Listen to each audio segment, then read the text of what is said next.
In a perfect world, when it came to choosing an occupation, we would have only two priorities in mind. Firstly, to find a job that we enjoyed. And secondly, to find a job that paid us enough to cover reasonable material needs. But in order to think so freely, we would have to be emotionally balanced in a way that few of us actually are. In reality, when it comes to choosing an occupation, we tend to be haunted by three additional priorities. We need to find a job that will pay not just enough to cover reasonable material expenses, but a lot more besides. Enough to impress other people, even other people we don't like very much. We also crave to find a job that will allow us not to be at the mercy of other people, whom we may deep down fear and distrust. And we hope for a job that will make us known, esteemed, honoured, and perhaps famous, so that we will never again have to feel small or neglected.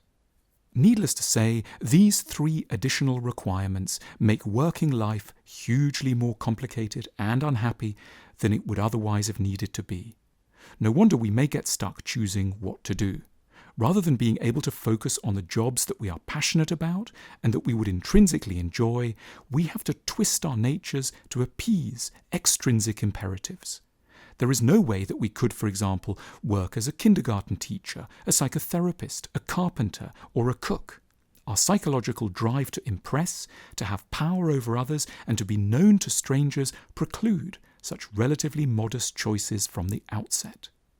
The state of our psyches means that we have to aim for far more stellar careers, even in fields we don't really much like, and we may have to work much harder than is good for our health or our families.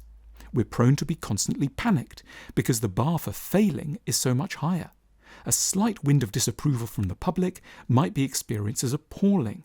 A bit less money than the astronomical sum we made last year will register as fateful. Under pressure, we may make unwise and hasty moves. We might cut corners, involve ourselves in risky schemes, and not give our work the time and calm it needs. What would enable us to make the right career choices is something that seems, on the face of it, to have nothing to do with work at all. Love. A profound experience of love, in both childhood and adulthood.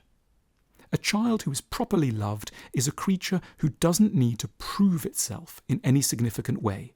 It doesn't have to excel at school, dazzle acquaintances, or shore up a parent's fragile sense of esteem. It may do well at school anyway, but because it enjoys the work, not because it has to boost a parent. It can find its way to its own pleasures. It doesn't need to amaze, because it's special enough just by existing.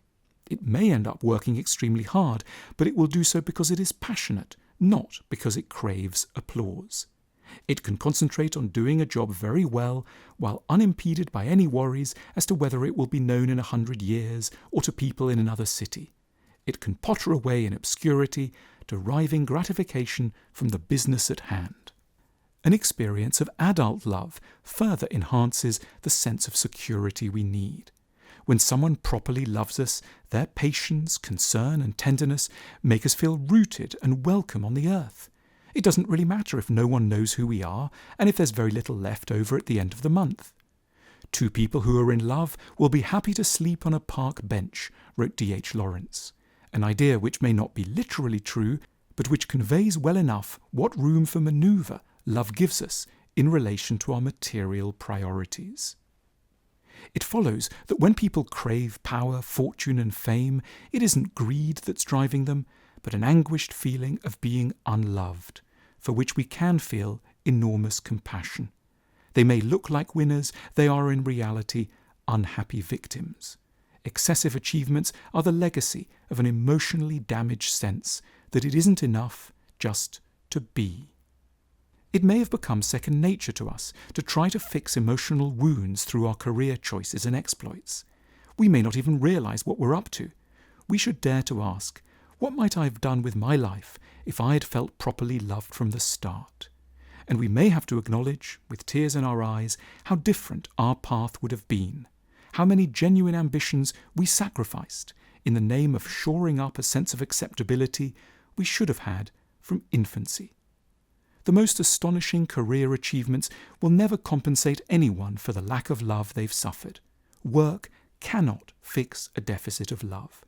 We should enjoy work on its own terms, and in another part of our lives, mourn and seek redemptive substitutes for the love we originally lacked.